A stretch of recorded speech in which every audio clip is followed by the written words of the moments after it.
रामायण के उस अद्भुत और शक्तिशाली पल में चलते हैं जहां भगवान राम का धैर्य जवाब दे देता है और उनका सामना होता है किसी और से नहीं बल्कि स्वयं समुद्र देव से। चलिए इस पूरे घटनाक्रम को जरा गहराई से समझते हैं। ये एक लाइन, बस ये एक लाइन इस पूरी कहानी का दिल है, इसका सार है। ये हमें सिखाती है कि विनम्रता और शक्ति का एक बहुत गहरा रिश्ता होता है, और जब कोई इस रिश्ते को नज़रअंदाज करता है तो टकराव तो होना ही है। आज हम इस कहानी को इन 4 मुख्य हिस्सों में समझेंगे। इससे हमें इस असाधारण घटना की पूरी तस्वीर एकदम साफ हो जाएगी। तो कहानी की शुरुआत होती है समुद्र के किनारे से। यहाँ भगवान राम लंका जाने के लिए रास्ता मांग रहे हैं, वो भी पूरी विनम्रता और धैर्य के साथ। एक दिन बीतता है, फिर दूसरा।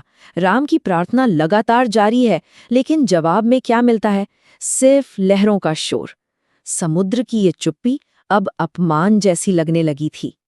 सोचिए, एक तरफ है समुद्र का अहंकार जो राम की विनती को अनसुना कर रहा है, और दूसरी तरफ है राम का वो अटूट संकल्प जो कभी नहीं डिगा।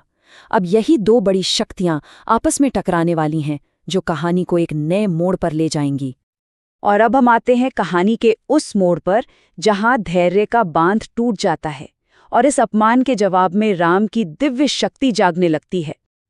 बस यही वो पल है। ये कोई साधारण गुस्सा नहीं है, ये धर्म की स्थापना के लिए जागा हुआ एक तेज है। कहानी का रुख अब पूरी तरह बदलने वाला है। कितनी दिलचस्प बात है कि राम अपने क्रोध को किस तरह देखते हैं। वो इसे कोई व्यक्तिगत गुस्सा नहीं मानते, बल्कि अहंकार को दिया जाने वाला एक जरूरी जवाब बताते हैं। और फिर वो प्रक्रिया शुरू होती है जो पूरी सृष्टि को हिला सकती थी। पहले दिव्य मंत्रों का जाप होता है, फिर उनके हाथों में एक अविश्वसनीय, एक तेजस्वी ज्योति प्रकट होती है, और आखिर में परम अस्त्र ब्रह्मास्त्र को चलाने के लिए धनुष तन जाता है। जरा उस दृश्य की कल्पना कीजिए। राम के संकल्प मात्र से पूरी प्रकृति पर असर हो रहा है। धरती कांप रही है, आकाश का रंग बदल गया है, हवा में एक अजीब सा भारीपन है, और पूरी वानर सेना उस शक्ति के आगे घुटनों पर आ गई है।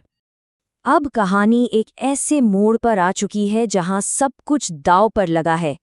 ए पॉइंट ऑफ नो रिटर्न। समुद्र देव को अब जवाब देना ही होगा, क्योंकि अब पीछे हटने का कोई रास्ता नहीं बचा है। एक पल के लिए जैसे सब कुछ थम सा गया है।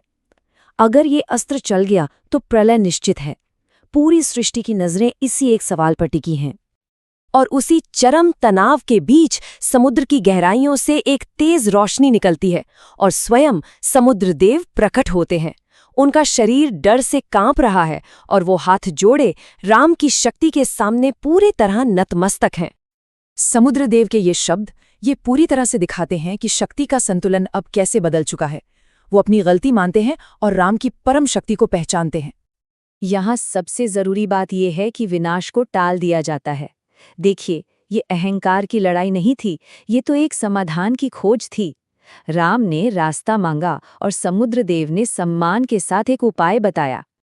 और ये घटना तो कमाल ही है। ये दिखाती है कि राम का अपनी शक्ति पर कितना जबरदस्त नियंत्रण था। मतलब, क्रोध के चरम पर होने के बावजूद उन्होंने अपनी शक्ति का इस्तेमाल विनाश के लिए नहीं किया। चलिए अब इस कहानी के अंतिम और सबसे गहरे हिस्से की ओर बढ़ते हैं। ये हिस्सा हमें व्यक्तिगत क्रोध और धर्म के लिए किए गए काम के बीच का वो महीन सा फर्क समझाता है। यहाँ लक्ष्मण का नजरिया बहुत जरूरी है। वो ये देख पा रहे हैं कि राम ने जो शक्ति दिखाई वो किसी व्यक्तिगत कारण से नहीं, बल्कि एक बड़े और नेक उद्देश्य को पूरा करने के लिए थी। और अंत में राम का ये जवाब ये पूरी घटना को एक नया ही अर्थ दे देता है। वो साफ कहते हैं कि ये कोई भावनात्मक गुस्सा नहीं था, ये तो उनके सबसे बड़े कर्तव्य, उनकी सबसे बड़ी जिम्मेदारी को पूरा करने के लिए उठाया गया एक जरूरी कदम था। तो ये कहानी हमें इसी सवाल के साथ छोड़ जाती है, आखिर वो कौन सी बारीक सी रेखा है जो एक व्यक्तिगत क्रोध को धर्म के लिए उठाए गए एक जरूरी कदम से अलग करती है? इस पर विचार जरूर कीजिएगा।